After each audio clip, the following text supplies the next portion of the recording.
बिस्मिल्लाहिर्रहमानिर्रहीम। अस्सलाम वालेकुम नाज़रीन, आप देख रहे हैं बदलो और मेरा नाम राय साकिब है। नाज़रीन, आज की हैपनिंग स्टोरीज में से एक तो स्टोरी इमरान खान साहब की सेहत को लेकर उनकी फैमिली ने एक बार फिर से बहुत सारे खदशात का इजहार किया है और ऐलान किया है कि वो सुप्रीम कोर्ट से रुजू करेंगे। नंबर 2, मुझे याद है कि जब मौजूदा हुकूमत अपोजिशन में थी और पेट्रोल प्राइसेस बढ़ती थी तो बड़े डिफरेंट अलकाबात से उस टाइम के वज़ीर आज़म को याद किया जाता था, बड़े पंफलेट उठाकर एहतजाज किया जाता था। रात को फिर पेट्रोल प्राइसेस बढ़ी हैं और ये पिछले 3 जो नोटिफिकेशंस हैं ना रिसेंट, वो देखिए हर 15 दिन के बाद जो पेट्रोल प्राइसेस चेंज होती हैं वो सिर्फ मुसलसल पेट्रोल प्राइसेस बढ़ती जा रही हैं।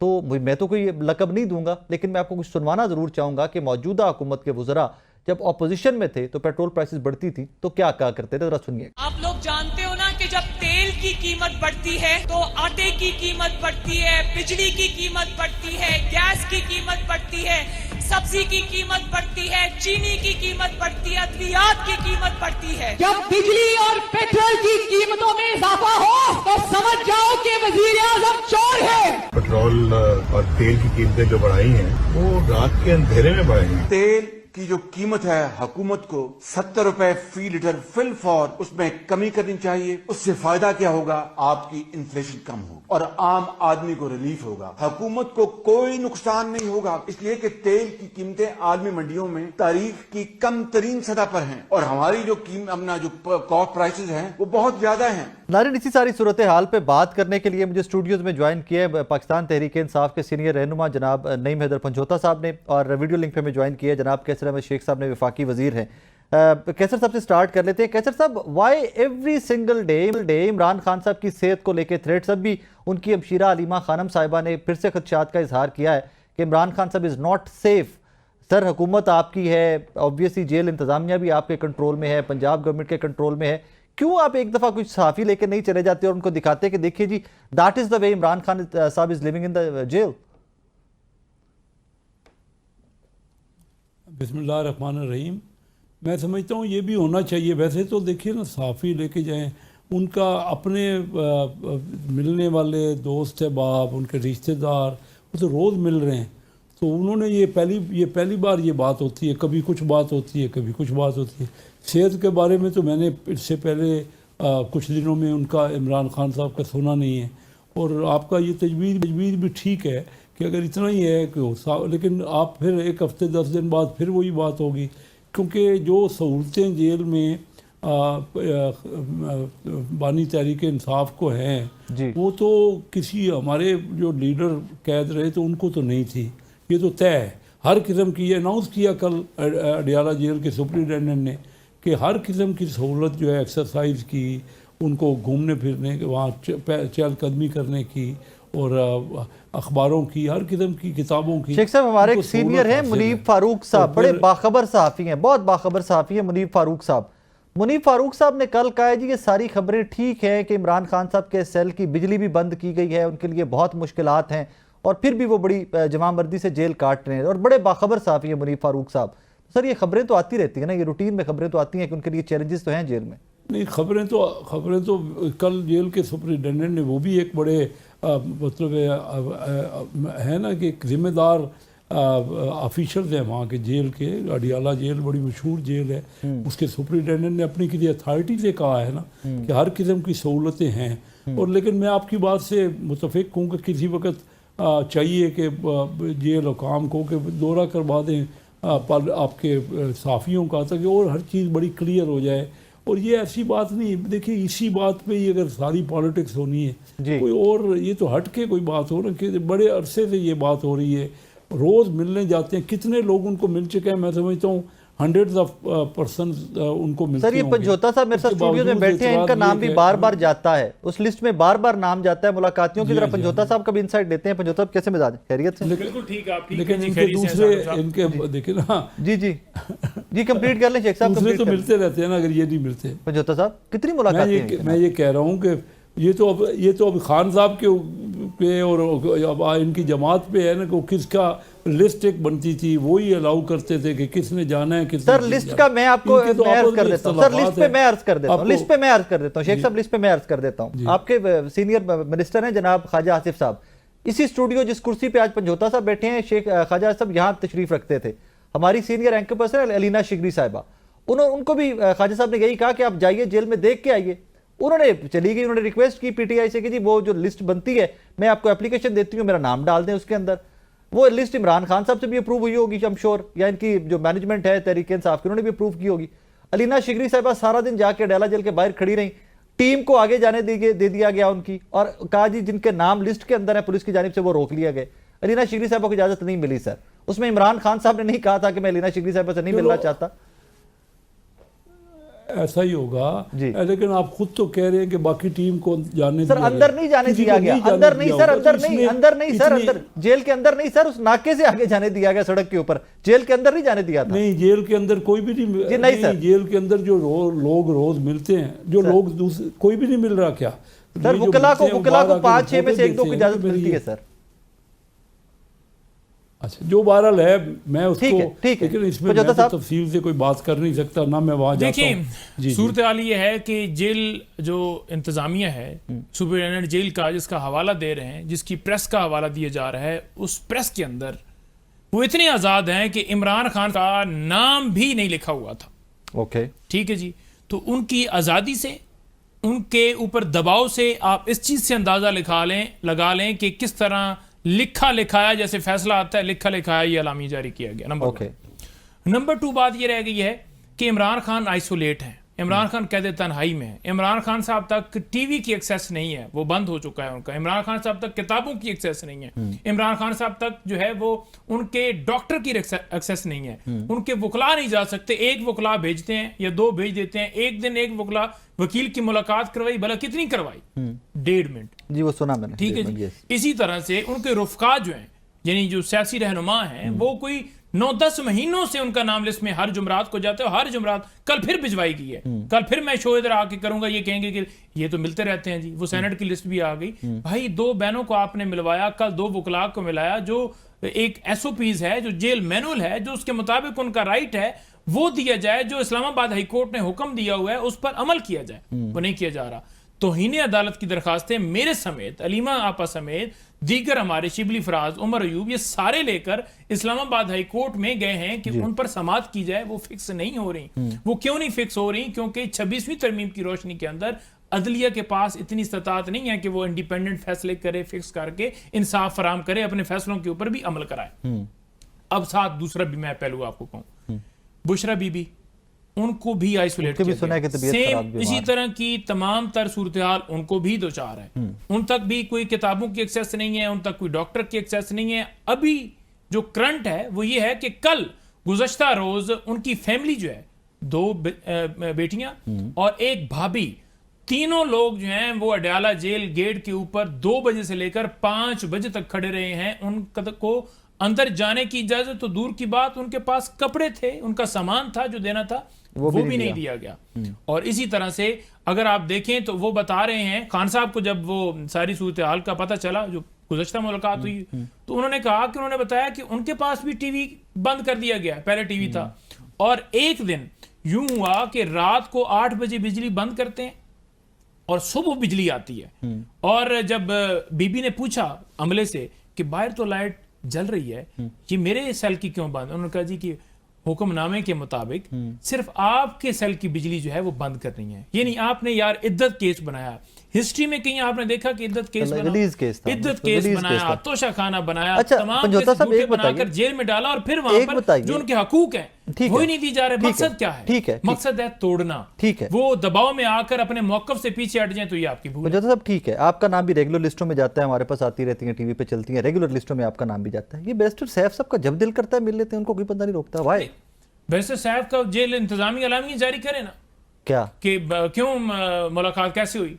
क्योंकि देखिए लिस्ट आप जो लोगों है, को लूप में नहीं लेते बैरिस्टर साहब, पार्टी को लूप में लेके नहीं मिलता? देखिए पार्टी जो है, हमने एक कोऑर्डिनेटर मुकर्रर की है, उसके मुताबिक लिस्ट जाती है। हाँ। और उस लिस्ट में जो नाम होता है उसमें से सिर्फ एक को मिलने दिया जाता है। अब बैरिस्टर साहब साहब किस तरीके से, क्योंकि वो हुकूमत के मुशीर हैं, उनकी तो वो आपका वज़ीर आला कहता है मुझे नहीं मिलने दे रहे, नहीं, वो मुशीर को मिलने देते हैं, कभी कभार उनकी भी हो जाती है ना, वो भी नहीं इसी तरह बैरिस्टर से साहब की जब coordination चाहते होती हैं है। हो जाती है। मैं वही कह रहा हूं ना कि उनका राब्ता पहले होता होगा तभी वो जाते हैं। तो आप भी राब्ता पहले कर लिया करें। देखिए हम तो जो है, हमारे पास जो है वो, हम तो एक तो ओहदा भी नहीं है, ठीक है, सरकारी, दूसरा जो है उनकी अच्छी उनके साथ आपके मुजम्मिल असलम साहब भी मुशीर, हमको भी नहीं इजाजत मिली, मुजम्मिल साहब को इजाजत नहीं मिली। हम देखिए हमारा राब्ता है कैदी नंबर 804 से, और हम और लिस्ट भिजवाते हैं। बैरिस्टर सैफ का ठीक है, किससे है? वो देखें हुकूमत के अंदर जो है वो बैरिस्टर अहदेदार सैफ का हैं। राब्ता किससे है? नहीं, वो तो वही बताएंगे कि किसके साथ राब्ता है, या अली मीन साहब का किसके साथ राब्ता है कि वो उन्हें इजाजत देते हैं। चलो। हमें नहीं देते, उनकी बहन को नहीं देते, हम तो खुल के Fair बात कर enough। रहे हैं। शेख साहब, कल मैंने आपकी एक स्टेटमेंट देखी कि ये जो शुगर वाले क्राइसिस के अंदर इसमें जिम्मेदारान का तयन होना चाहिए, और आप लोगों को भी जिस तरह ब्रीफ किया गया, टाइमली ब्रीफ नहीं किया गया। बड़ा अच्छा लगता है कि जब पाकिस्तान का पॉलिटिशियन हालात का इदराक रखते हुए मानता है कि we made couple of mistakes है। सर, किसकी गलती है, कैसे वे डिसाइड करेंगे, क्या उस पर सजा जजा का अमल दरामद करेंगे हुकूमत? देखिए, कैबिनेट फैसला करती है। कैबिनेट में रिपीटेडली 3-4 अजलासों में ये बात तय की गई कि चीनी की कीमत 135 रुपए से बढ़ने नहीं दी जाएगी। प्राइम मिनिस्टर साहब ने इस बात को एश्योर किया। सब मिनिस्टर और जो कमेटी बनी, उस कमेटी को, जो मिनिस्टर्स की कमेटी थी, उसको ये कहा गया कि अगर प्राइस बढ़ेगी तो आप एक्सपोर्ट बंद कर दीजिए। तो ये फिगर्स ऐसी दी गई हमारे पास। तो जो हमने फैसला किया काबीना ने, बिल्कुल मैं भी उसमें शामिल था फैसले में, और जो फैसला है मैं उसको रिस्पॉन्सिबल हूँ। लेकिन उसमें उन फिगर्स पे देखिए, बिजनेस के फैसले गलत भी होते हैं, सही भी होते हैं। मैं बिजनेसमैन हूँ, ये ज़रूरी नहीं है कि एक आपकी जजमेंट हो वो सही हो, गलत ना हो।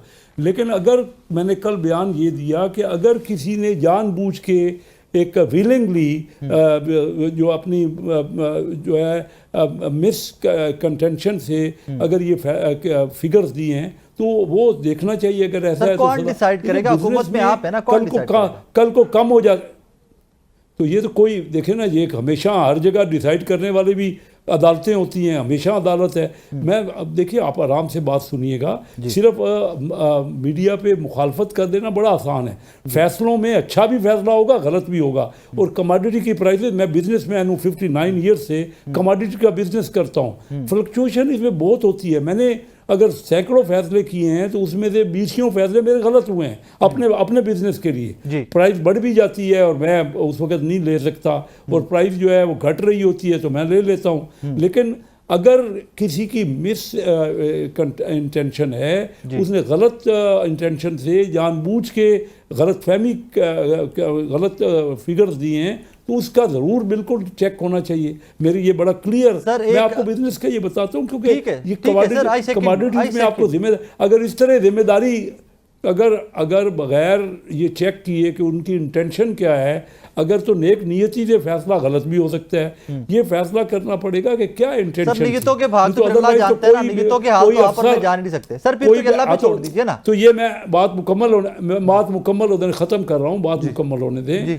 मैं ये कह रहा हूँ, ये लाजमी है, क्योंकि अगर ये ना किया जाएगा तो फिर तो कभी कोई ब्यूरोक्रेट फैसला ही नहीं लेगा इस चक्कर में कि मेरा गलत ना हो जाए। क्योंकि गलत भी होते हैं फैसले, ये जो बिजनेस के, या तो बिजनेस से गवर्नमेंट को हटा दिया जाए। कमोडिटीज में मैंने हज़ारों फैसले किए हैं, उसमें से कई फैसले गलत हुए हैं। कमोडिटीज का मैं बिजनेस करता हूँ, इसी का अपने सर, चले मैं इसको जरा है आसान कर देता हूँ अपने नाजरीन के समझने के लिए। सर, पिछले केयरटेकर सेटअप के अंदर गंदम इंपोर्ट की गई, ऑडिटर जनरल की रिपोर्ट आ गई कि जनाब डिस्क्रिपेंसीज हैं उसमें, इल इंटेंशंस थी उसके अंदर। आपकी हुकूमत है, आप लोगों ने क्या एक्शन लिया सर उसके ऊपर? तो एक्शन तो अभी कीमतें ये बड़ी, इसको होना चाहिए, तहकीकात होनी चाहिए। सर वही अर्ज करो ना, आपकी हुकूमत है, मैंने तो तहकीक नहीं करनी है, आपने करनी है ना सर। हाँ, तो मैं को मना तो नहीं कर रहा, मेरी हुकूमत है तो मैं तो कह रहा हूँ मेरी जिम्मेदारी है। तो सर मैं करें ना, फेडरल मिनिस्टर सर यही तो अर्ज कर रहा हूँ कि करिए, प्लीज करिए। भाई कर तो रहे हैं, कौन नहीं करे भाई, करेंगे, बिल्कुल करें, कौन मना तो नहीं कर रहा ना। अगर तो इसकी इल इंटेंशन है तो बिल्कुल उसकी तहकीकात होंगी और हो रही होंगी अपने तौर पे, उन इदारों में तहकीकात मैं आपको कैटेगोरिकली ये यकीन दिलाता हूँ कि बिल्कुल होंगी। आप मेरे से जो पूछना चाहते हैं पूछे ना। मैं कह रहा हूँ बिजनेस का जरूरी नहीं कि फैसला आपका ठीक ही हो। नाज़रीन, यहाँ पे वक्त हुआ एक ब्रेक का, ब्रेक के बाद वापस आपकी खिदमत में हाजिर होते हैं, हमारे साथ रहिएगा।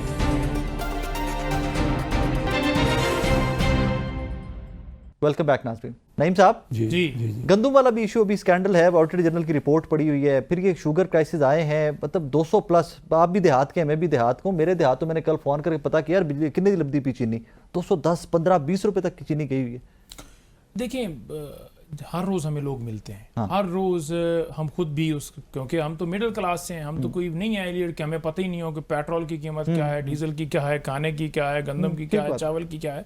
हमने खुद जाकर सलफ सौदा खरीदना होता है, तो हमें तो बड़ी अच्छी तरह पता है कि क्या मामलात चल रहे हैं। आज सूरत हाल ये है कि पाकिस्तान से लोग जो हैं वो डंकियां लगाकर इसी वजह से जा रहे हैं कि पाकिस्तान के अंदर महंगाई इस तरह हो गई है, बेरोजगारी इस तरह हो गई है, और 30 लाख लोग जो गए हैं इस सारे अरसे के अंदर जब से ये नाफिज किए गए हैं, उन पर इनसे सवाल पूछें, इनके पास कोई जवाब नहीं होगा। गंदम स्कैंडल, उसके अंदर क्या बना? कुछ भी नहीं बना। आपके सामने ये चीनी वाला मामला है, अब इसमें पहले जो है वो बाहर भिजवाएगी नहीं, उसका जवाब देते हैं जी कि उस वक्त ज्यादा थी तो हमने कहा जी ज्यादा है तो ठीक है जी बाहर भेज देते हैं। पहले उस वक्त माफिया ने पैसे कमाए, एक आम आदमी ने, आपने क्या, आपकी जेब में क्या नहीं, एक पैनी भी। और इसी तरह से जब कीमतें 200 से ऊपर जा चुकी हैं, अभी एक ड्रामे करके हम छापे मार रहे हैं, लेकिन आप फिर उसको वापस मंगवा रहे हैं, उसमें फिर जो है माफिया पैसे कमाएगा। तो ये सिर्फ गंदम चावल इसके अंदर ही नहीं है, ये तमाम तर जो जितनी भी चीजें हैं खाने पीने की, या उसके अलावा आप पेट्रोल देख लें।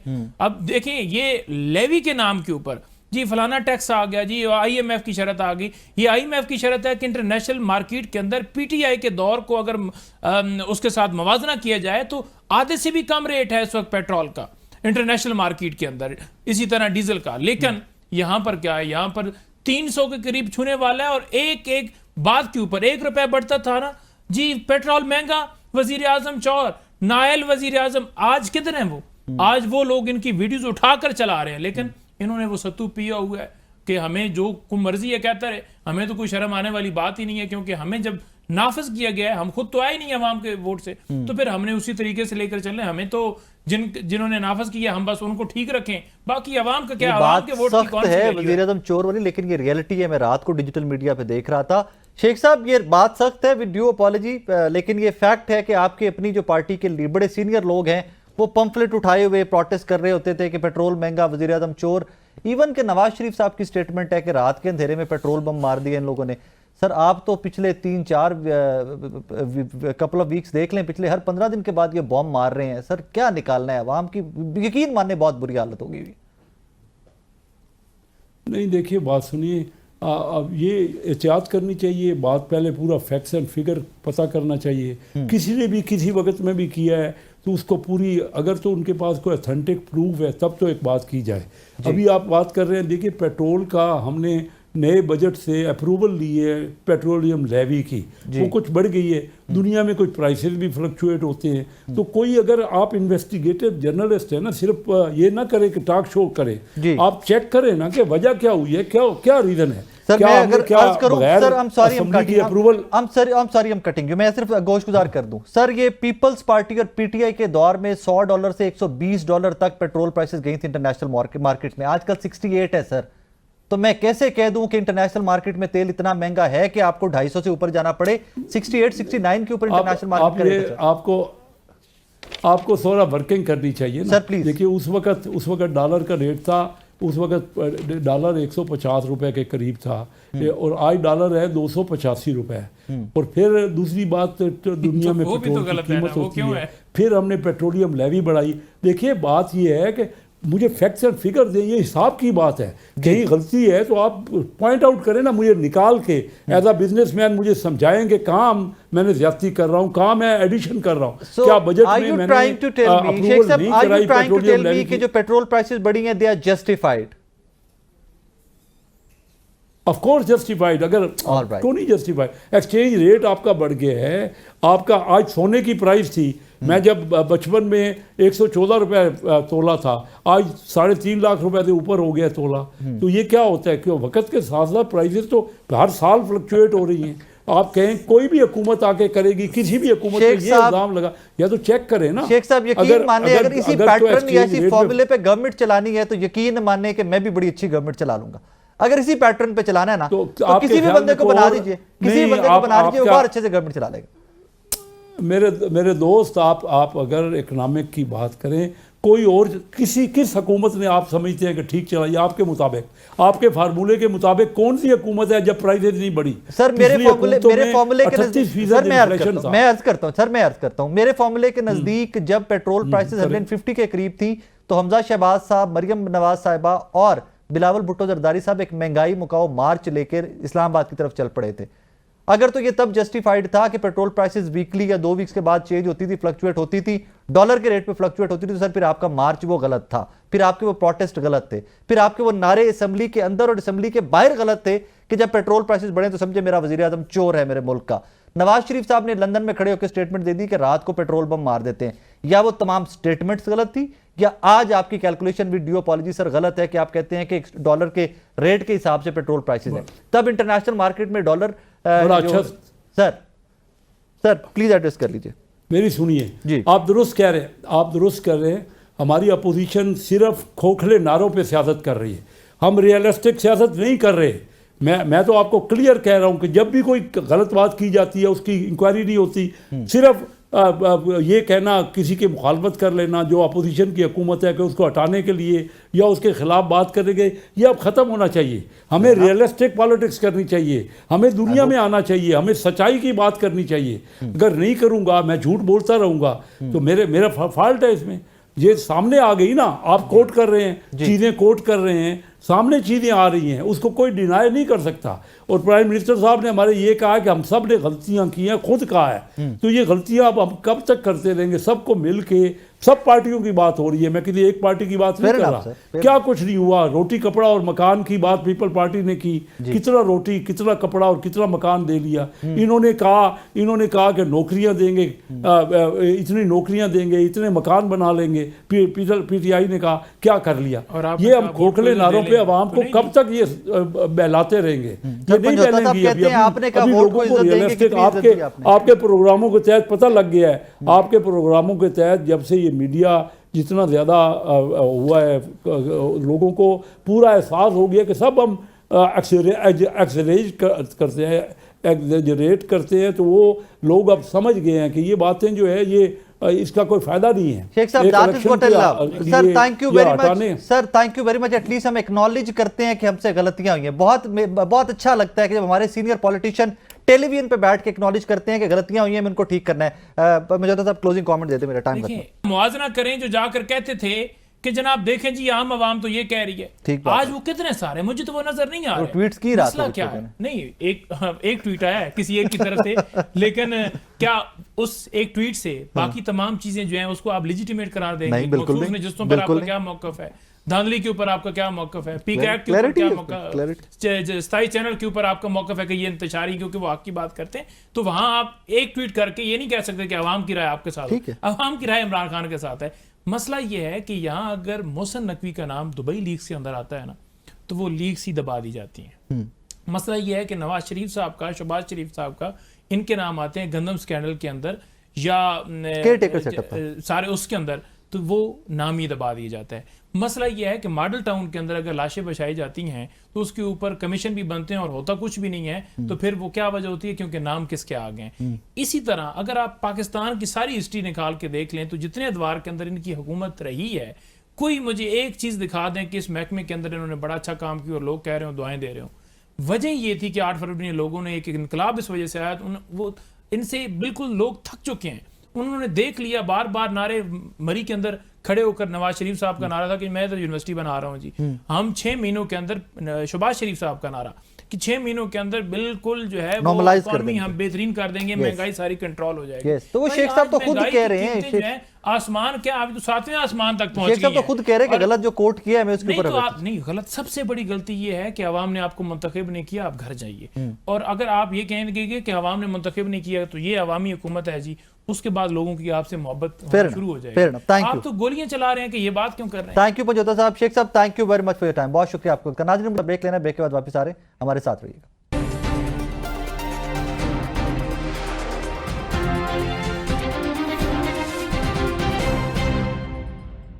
नाज़रीन, इस सेगमेंट में बात करते हैं। आए दिन हमें बताया जाता रहा कि मौजूदा हुकूमत बहुत एक्सपीरियंस्ड है, तजर्बाकार हैं, माजी में चीफ मिनिस्टर रह चुके हैं शहबाज शरीफ साहब, मुस्लिम लीग नून से बार बार वज़ीर आज़म रहे मियाँ नवाज शरीफ साहब, शाहिद खाकान अब्बासी साहब, ये कैबिनेट की अभी की सारी पॉलिटिकल पार्टीज़ जो रूलिंग हैं अभी, ये तमाम लोग बहुत एक्सपीरियंस्ड हैं, लिहाजा ये महंगाई में कंट्रोल करेंगे, आपकी और मेरी ज़िंदगी बेहतर करेंगे, इकॉनमी को सहारा देंगे पाकिस्तान की। But all that I know is कि पाकिस्तान में एवरी पैसिंग डे बिजली महंगी, तेल महंगा, खाने पीने की अशिया महंगी, किसान से जब गंदम खरीदने का वक्त आए तो गंदम में जिस तरह के क्राइसिस सामने आए पंजाब में और बाकी सूबों में, वी ऑल सॉ दैट। इस पर ज़रा बात करते हैं कि इवेंचुअली इंटरनेशनली पेट्रोल प्राइसेस क्या हैं, पाकिस्तान में क्या है, इम्पैक्ट क्या है, वजूहात क्या हैं। हमें ज्वाइन किया जनाब आबिद सुलेरी साहब ने, माहिर मुआशियात हैं। आबिद साहब अस्सलाम वालेकुम सर। सर आप खैरियत से हैं, ठीक ठाक हैं? जी मैं ठीक हूँ सर मेरे सामने सिर्फ 3 नोटिफिकेशन पड़े हुए जो रिसेंट हैं, हर 15-15 दिन के। 15 जून का पड़ा हुआ है, फिर 1 जुलाई का है और फिर रात वाला 15 जुलाई का पेट्रोलियम का। पहले में सर 4 रुपये 80 पैसे की कीमत बढ़ी पेट्रोल की, फिर 8.36 पैसे और 5.36 पैसे रात को। सर इंटरनेशनल मार्केट के कंपैरिजन में अभी हालात वाकयात क्या हैं, क्या वजह है कि इतना पेट्रोल महंगा कर रही गवर्नमेंट? देखिए उसमें 2 वजूहात है। पहली वजह जो है वो तो हमारा petroleum development levy, carbon levy, जो चीज़ें बजट में ऑलरेडी अनाउंस की गई थी कि पेट्रोलियम प्रोडक्ट्स के जरिए जो इनडायरेक्ट टैक्सेस दिए जाएंगे, पहला तो वो है। दूसरा में ये भी जहन में रखना है कि आज जो पेट्रोल हम डलवाने जा रहे हैं ये कोई महीना पहले आया होगा जी। और वो महीना पहले वाला टाइम वो था जबकि ईरान के साथ ईरान और इसराइल का जो कॉन्फ्लिक्ट था वो थोड़ा सा एस्केलेट हो रहा था और उस वक्त इंटरनेशनल मार्केट में भी पेट्रोलियम प्राइसेस जो थी वो ज्यादा थी। तो इंटरनेशनल मार्केट में पेट्रोलियम प्राइसेस में जो उतार चढ़ाव आता है वो पाकिस्तान जैसे ममालिक में तकरीबन महीने 1.5 महीने के वक्फे से वो रिफ्लेक्ट होता है, डिपेंडिंग के कंसाइनमेंट जो थी इंपोर्ट की वो कब आई। तो जाहिर है कि जो महंगा पेट्रोल खरीदा गया उसको एक तो उसका इम्पैक्ट पास ऑन इसमें हो रहा हुआ है और दूसरा जो है वो हमारी जो लेवीज हैं और टैक्सेस हैं उनका इम्पैक्ट इसमें पास ऑन हो रहा है। आई होप के ये जो 31 जुलाई को जो नोटिफिकेशन आएगी उसमें शायद आपको कीमत थोड़ी कम होती हुई नजर आए, क्योंकि उस वक्त तक वो जो ईरान वाले एपिसोड में जो कीमतें बढ़ी थी इंटरनेशनल मार्केट में उनका असर जायल हो चुका होगा। अभी सब सिंस यू सेड कि ये जो ईरान और वो कॉन्फ्लिक्ट था इजराइल वाला, उसकी वजह से पेट्रोल प्राइसेस रॉकेट की है। लेट्स से आज 15 है तो पिछले महीने की 15 जून को ये ऑयल खरीदा गया होगा जिससे सामने महीने का मार्जिन कहा है, तो सर तब भी 4 रुपये 80 पैसे 15 जून को भी बढ़ाया गया था तेल। वो आपको उस वक्त ऑलरेडी पेट्रोलियम डेवलपमेंट लेवी और जो रेवेन्यू का शॉर्टफॉल था वो पूरा करने के लिए ये देखे अगर टैक्सेस जो है वो डायरेक्ट टैक्सेस के जरिए इकट्ठे नहीं किए जा रहे होंगे सारे, तो वो इनडायरेक्ट टैक्सेस कंजम्पशन के जरिए होंगे। और पेट्रोल डीजल ये एक ऐसी चीज है जो कि कहीं ना कहीं पे लाजमी कंज्यूम होती है और यही वजह है कि उस पर टैक्स लगा के रेवेन्यू पूरा करना जो है वो किसी भी हुकूमत के लिए सबसे आसान है। सर इसका मतलब है कि एक्सपीरियंस्ड और जो पल वो सारी कहानियां हम सुनते आए हैं वो कहीं पर करामत साबित नहीं हो रही। ये तो आप as a matter of fact मुझे कि आपको वज़ीर-ए-आज़म बना दें, सिर्फ अगर टैक्सेस पेट्रोल पे बढ़ा के गवर्नमेंट चलानी है तो ये तो बहुत आसान तरीका है सर, ये तो मैं भी चला लूंगा, आप भी चला लेंगे, कोई भी चला लेगा। नहीं मेरा ख्याल है इतना आसान भी नहीं है जी। लेकिन थोड़ा सा मैं ये जहन में रखना है कि इस वक्त एक तो हुकूमत ने IMF में ये कमिटमेंट दी है कि एनर्जी पे किसी किस्म की कोई सब्सिडी जो है वो नहीं दी जाएगी। IMF के पास इसलिए जाना पड़ा था कि अगर आप IMF के पास ना गए होते तो रुपए की कदर जो है वो इस वक्त कोई 500 रुपए पर डॉलर होती और उससे एक और तरह का जो दिवालिया होने का खतरा था या जो बाकी चीजें थी वो आ रही होती। तो जाहिर है कि जब आप इंटरनेशनल वो अपनी कमिटमेंट्स किए बैठे हैं जो आपने पास ऑन करनी ही करनी है मुख्तलिफ लेवीज और जो टैक्सेस हैं, तो उसमें क्रूड में फिलहाल जब तक के वो इंटरनेशनल मार्केट में ड्रास्टिकली उसमें तब्दीली ना आए, बहुत कमी ना आ जाए, मेरा नहीं ख्याल कि उसमें कोई रिलीफ देने की गुंजाइश है हुकूमत के पास। पाकिस्तानी मुझे ये उम्मीद करनी चाहिए कि इन डेज टू कम मजीद महंगाई बढ़ेगी या कुछ रिलीफ मिलेगा? What should I expect from the government? देखिए ये कम से कम इसमें 3 फैक्टर्स जो हैं वो प्ले करते हैं। पहला फैक्टर जो है वो आलमी मंडी में तेल की कीमतें हैं जो कि इस वक्त जियोपॉलिटिक्स और टैरिफ्स और बहुत सी चीजों पर डिपेंड करते हैं। अभी राइट नाउ क्या है? दूसरा राइट नाउ क्या है प्राइसिंग? $68 पर बैरल। और इमरान खान साहब जो वाला टेन्योर था उसमें 100 पे भी टच की थी। ये पीपल्स पार्टी दौर में जो है जो उसमें 120 को भी क्रॉस कर गई थी। जो PTI गवर्नमेंट थी, PTI गवर्नमेंट में ये तकरीबन 90 से लेके 100 तक टच की थी, और Okay. वहां पे फिर सब्सिडी देने की बात की गई थी। ओके और उस सब्सिडी की वजह से फिर IMF का प्रोग्राम जो था वो सस्पेंड हो गया था जब ठीक है रूस ने यूक्रेन पे हमला किया था। ठीक है लेकिन जो मैं आपको महंगाई के फैक्टर बता रहा था, एक तो ये आलमी मंडी में तेल की कीमतें हैं, दूसरा माहौलियाती तब्दीली, climate change.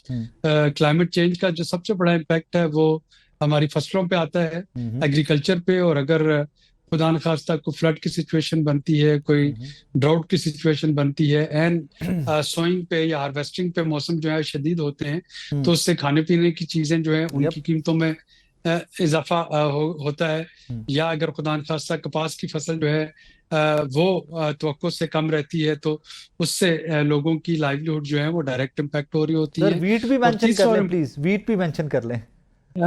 Ji, wheat of course जब आपका रबी की सोइंग होगी, जी तो उसमें अगर जो है गंदम की फसल के लिए पानी नहीं होता, या खुदा न खास्ता बहुत ज्यादा पानी आ जाता है, तो जाहिर है कि ये सारी फसलें जो हैं अगर क्लाइमेट चेंज से मुतासर होती हैं, तो उससे महंगाई बढ़ने का खतरा होता है। और तीसरा जो बड़ा फैक्टर है वो कॉन्फ्लिक्ट है। अल्लाह ना करे अगर दोबारा कोई जो है वो रीजनल तनाव आता है, खा वो ईरान और इसराइल का, या इंडिया को दोबारा हमाकत करता है पाकिस्तान पे हमला करने की, तो जाहिर है कि उस वक्त भी आपके पास जो रिजर्व्स होते हैं वो महदूद होते हैं, और वो एक महंगाई को लीड करते हैं। तो ये 3-4 बुनियादी चीजें हैं। बाकी तो गवर्नेंस के इश्यूज हैं, चीनी की कीमतें बढ़ गई, चीनी की कीमतें कम हो गई, तेल की कीमतें बढ़ गई, कम हो गई, या और बहुत सी चीजें। सर ये वो तो पेट्रोल पे, temporary अभी सब पेट्रोल पे भी स्पोक इन द लेंथ के जी इश्यूज क्या है, इंटरनेशनल मार्केट एंड बाकी सारे फैक्टर्स हमने डिस्कस किए। Since you brought it up, sugar crisis, sir इसमें तो किसी कॉन्फ्लिक्ट, किसी जंग, किसी का कोई लेना देना नहीं था। ये तो एक्सपोर्ट की हमने खुद छुट्टी दी है, फिर अब हम इंपोर्ट के ऊपर फंसे हुए हैं IMF के साथ आके। इसमें कौन एट फॉल्ट है सर? मेरा ख्याल है कि इसमें काफी हद तक जो शुगर मिल्स और जिन लोगों ने इस वक्त चीनी जखीरा की हुई है, उन्होंने इसको होल्ड किया है। मैं नहीं समझता कि पाकिस्तान में चीनी की कोई शॉर्टेज है। नहीं सर, एक्सपोर्ट की इजाजत देना वाज दैट जस्टिफाइड स्टेप? ये डिपेंड कर रहा होता है कि आप जाहिर है कि एक्सपोर्ट की इजाजत कोई फर्द वाहिद नहीं देता, ये कैबिनेट कमेटी तो सर ये सभी के जो सभी है जिम्मेदार वो हुए ना, फिर कैबिनेट पूरी की पूरी जिम्मेदार हुई ना। डिमांड और सप्लाई को देखते हुए एक्सपोर्ट या इंपोर्ट के फैसले जो हैं वो किए जाते हैं। लेकिन आपने देखा कि अभी TCP ने जो बिड्स दी थी, उसमें पहले 3 लाख मेट्रिक टन की थी, फिर उसको अब कम करके 50,000 मेट्रिक टन कर दिया गया। और अब जो बिड ओपनिंग डेट है उसको भी जो है 22 जुलाई तक मौखर कर दिया गया है। सर वो तो IMF की इंटरवेंशन है ना, IMF का प्रेशर है ना वो तो। इस पे जो है वो कस्टम ड्यूटी से वेवर नहीं दिया जा सकता। दूसरी तरफ जो एक्स फैक्ट्री जो रेट है वो 159 रुपए किलो से 165 रुपए किलो कर दिया गया है। सो लेट्स सी कि हुकूमत जो मुख्तलिफ जो डैमेज कंट्रोल में ये ले रही है उसका क्या नतीजा निकलता है। सर फाइनली ये फरमाइएगा, बिजली सस्ती और वो स्लैब सिस्टम, इसमें भी कोई रिलीफ है हमारे लिए कि वहां पर भी यही खबरें हैं? मेरा नहीं ख्याल कि बिजली कुछ सस्ती हो सकती है। सोलर सिस्टम जो है उस पर भी बल्कि अब तो जो है वो 27 रुपए पर यूनिट वो लिया जा रहा होगा, जबकि इस वक्त जो आपको वापस मिल रहा है कम, उससे 3 गुना महंगा मिल रहा है। तो जब तक IPPs और कैपेसिटी पेमेंट चार्जेस रहते हैं, बिजली सस्ती होने का तो फिलहाल कोई चांस नहीं। सर बिल्कुल भी कोई रिलीफ कहीं पर नजर नहीं आ रहा, फिर तो पेट्रोल के भी सर्कमस्टांसेस ऐसे ही हैं। और सर एक चीज के ऊपर जाते थे प्लीज, उस पर भी थोड़ी सी रोशनी फरमाइएगा। ये वीट क्राइसिस जो आए थे, गवर्नमेंट ऑफ पंजाब ने जो वीट नहीं खरीदी थी, उसका इम्पैक्ट अगली फसलों में भी ऑब्वियसली आएगा जिम्मेदार की जिंदगी में। जाहिर है वो पिछला आया कि उसकी वजह से कॉटन की फसल के लिए जमींदार के पास पैसे नहीं थे इनपुट टाइम पे डालने के लिए। हमने देखा कि कॉटन की फसल जो है वो मुतासर हुई थी। जो तो पूरा साइकिल चलता है, और मुझे लग रहा है खदशा तो ये है कि अगले सीजन में हो सकता है कि वीट की पैदावार जो काश्त है वही कम हो, किसान जो है वो दूसरी फसलों की तरफ शिफ्ट होना शुरू कर दें, और शायद 2-3 सालों में पाकिस्तान को गंदम इंपोर्ट करनी पड़ रही। सर अभी भी तो की है हमने, रिसेंटली केयर टेकर सेटअप में भी तो इंपोर्ट ही की है हमने। वो तो खैर एक प्योरली मिसमैनेज्ड क्राइसिस था, गवर्नेंस क्राइसिस था, that was not due to any shortage. Sir that is the country we live in. Thank you very much doctor साहब, थैंक यू वेरी मच। नाज़रीन, जनाब आबिद सुरैरी साहब मौजूद थे। चंद वो एस्पेक्ट्स जो नंबर्स की गेम होती है, जो गवर्नमेंट के हेर फेर के अपने नंबर्स का मामला होता है कि ऊपर कर लिया कभी नीचे कर लिया, फलां चीज़ सस्ती होगी फलां महंगी होगी, बट इवेंचुअली आप और मैं इम्पैक्ट कितना आता है आपकी मेरी ज़िंदगी पे, that is what matters.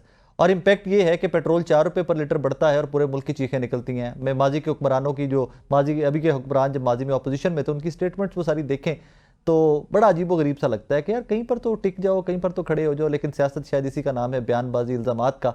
Eventually आपके और मेरे बारे में कौन सोचता है? ये 3-4 फैक्टर्स हैं जो आज हमने सुलेरी साहब के साथ डिस्कस किए। कहीं पर कोई relief in the near future आपके और मेरे लिए दिखाई नहीं देता। Petrol, food prices, energy prices, everything, कहीं पर भी कोई रिलीफ नज़र नहीं आ रहा। और ये मौजूदा हुकूमत एक्सपीरियंस्ड मोस्ट गवर्नमेंट है, हमें बताया गया था। अपना ख्याल रखिएगा, दुआ में याद रखिएगा। अल्लाह हाफ़िज़।